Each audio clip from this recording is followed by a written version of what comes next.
Halo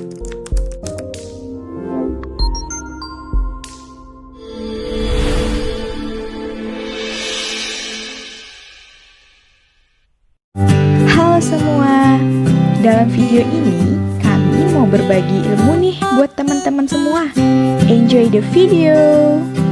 Nah, di sini materi yang bakal kami bagikan yaitu Departemen Kehumasan. Sebelum mulai, yuk kenalan dulu dengan kami. Kami dari kelompok 3 Kehumasan Ilmu Kesehatan Masyarakat yang beranggotakan Azura Mauriska Putri, Dava Salsabila Yuanda, Nia Oktavina, Dinda Syafitrilah, Eka Putri Delmi,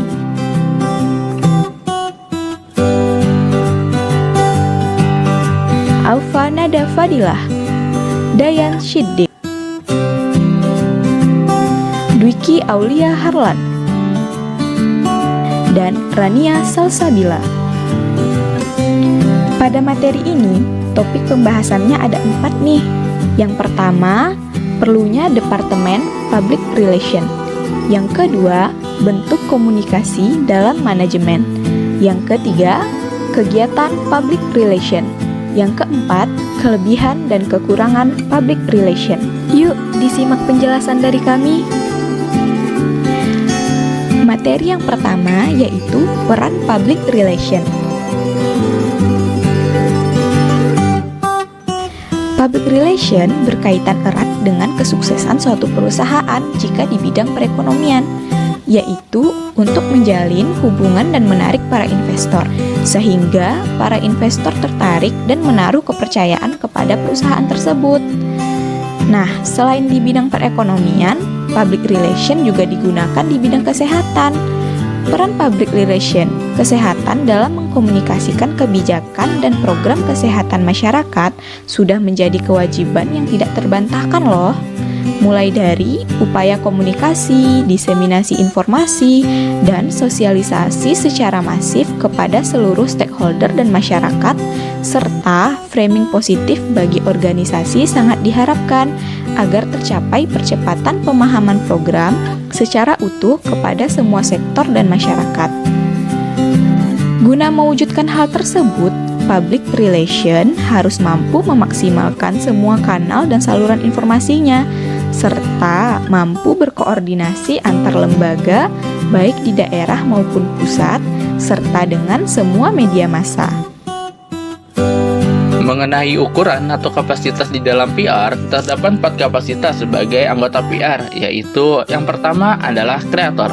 Seorang public relation harus memiliki sisi kreativitas dalam menciptakan suatu gagasan yang menarik, ide-ide, atau buah pemikiran yang cemerlang. Selain itu, menjadi public relation tidak hanya dikatakan kita tuh hanya untuk berkomunikasi saja, namun juga harus bisa menciptakan suatu inovasi baru agar publik dapat tertarik dengan perusahaan kita. Yang kedua adalah konseptor. Kemampuan sebagai konseptor dalam hal penyusunan kerja kehumasan dan menuliskan berbagai macam naskah diperlukan suatu perusahaan atau organisasi yang sesuai dengan writing skill-nya. Cara terbaik menjadi konseptor yang baik adalah dengan menjadi seorang yang pendengar, note taker yang handal, pendekatan yang disepakati yang bersama, dan menghasilkan suatu konsep komunikasi bersama penunjang peningkatan kualitas kinerja. Selanjutnya adalah mediator. Seorang PR dalam melaksanakan tugasnya, peran sebagai perantara atau mediator merupakan salah satu fungsi dari PR. Fungsi utama dari PR adalah menumbuhkan dan mengembangkan hubungan baik antar lembaga dengan publiknya, internal maupun eksternal, dalam rangka menanamkan pengertian, menumbuhkan motivasi, dan partisipasi publik dalam upaya menciptakan iklim pendapat atau opini publik yang menguntungkan lembaga organisasi. Dikarenakan di satu hal, public relation bertindak sebagai perantara atau mediator, dan di lain pihak memiliki tanggung jawab sosial atau social responsibility yang harus memegang teguh baik etika maupun kejujuran. Dan yang keempat adalah problem solver.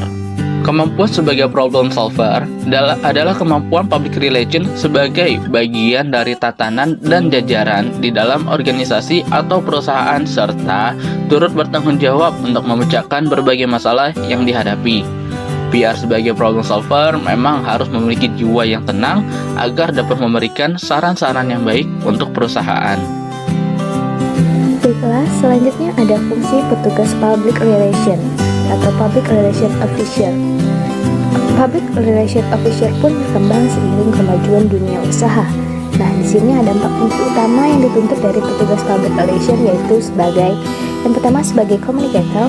Jadi sebagai juru bicara organisasi, public relation berkomunikasi secara intensif melalui media dan kelompok masyarakat.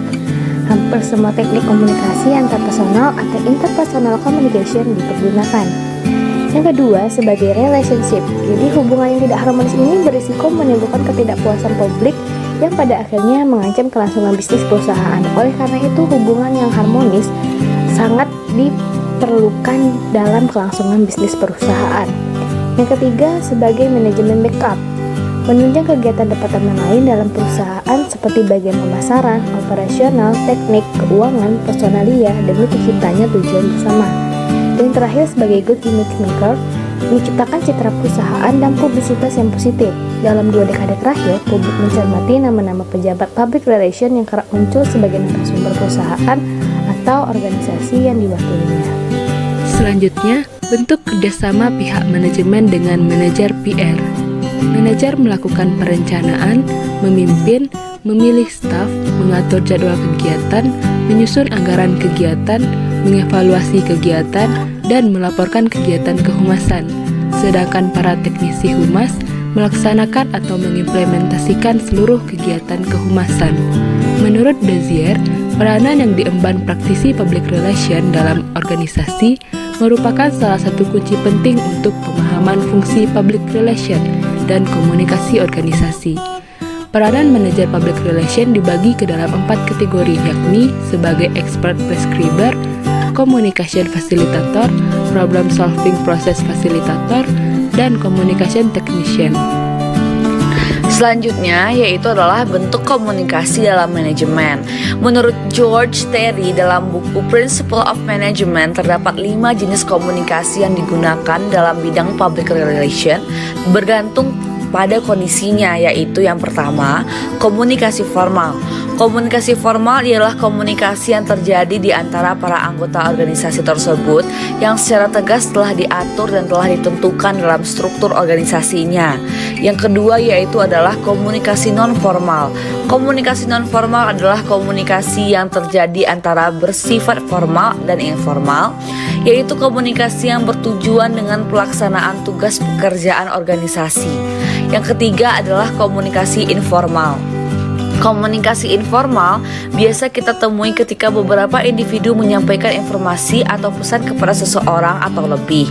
Informasi itu berupa isu, gosip, atau rumor-rumor, sehingga dapat dikatakan bahwa komunikasi informal ini belum diketahui kebenarannya karena masih belum menemukan sumber-sumber yang terpercaya.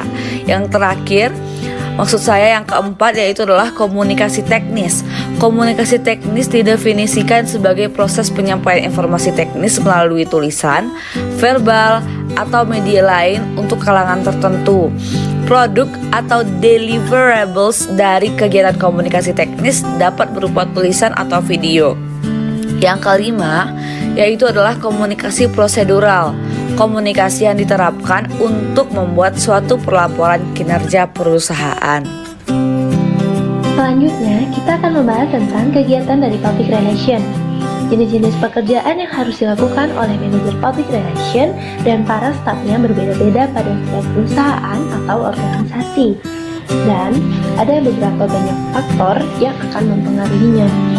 Berikut jenis-jenis kegiatan yang lazim dilakukan.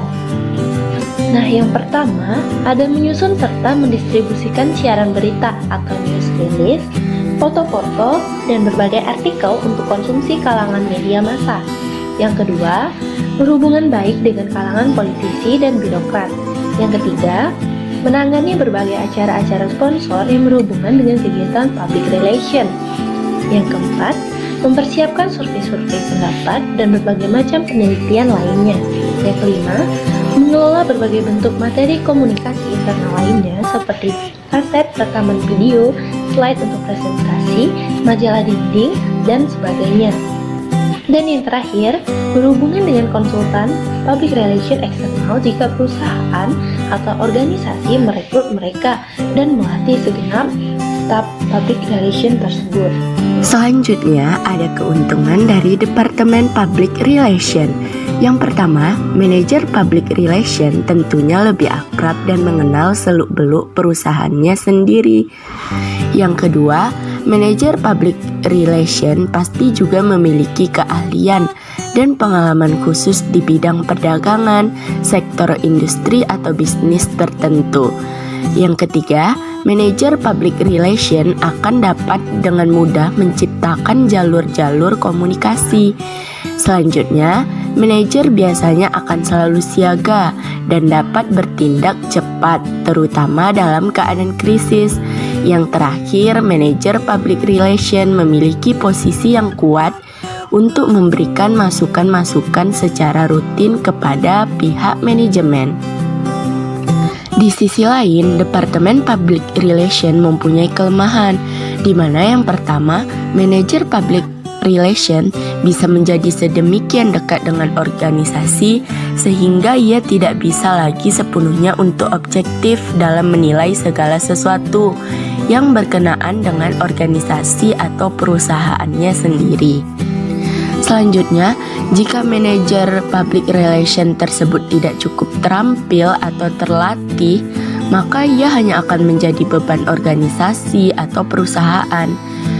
Selanjutnya yang ketiga, kelemahannya adalah kebanyakan manajer public relation tidak memiliki posisi atau status resmi yang cukup tinggi, di mana ia bisa setiap saat mengadakan hubungan secara langsung dengan para pucuk pimpinan. Selanjutnya yang keempat, manajer public relation mendapatkan sebutan sebagai petugas public relation dari pihak manajemen yang melihat hal ini sebagai cara yang tepat untuk mempromosikan dan menyingkirkan karyawan senior. Yang terakhir, pihak manajemen sendiri acap kali tidak memiliki suatu spesifikasi pekerjaan yang jelas bagi departemen atau manajer public relation-nya.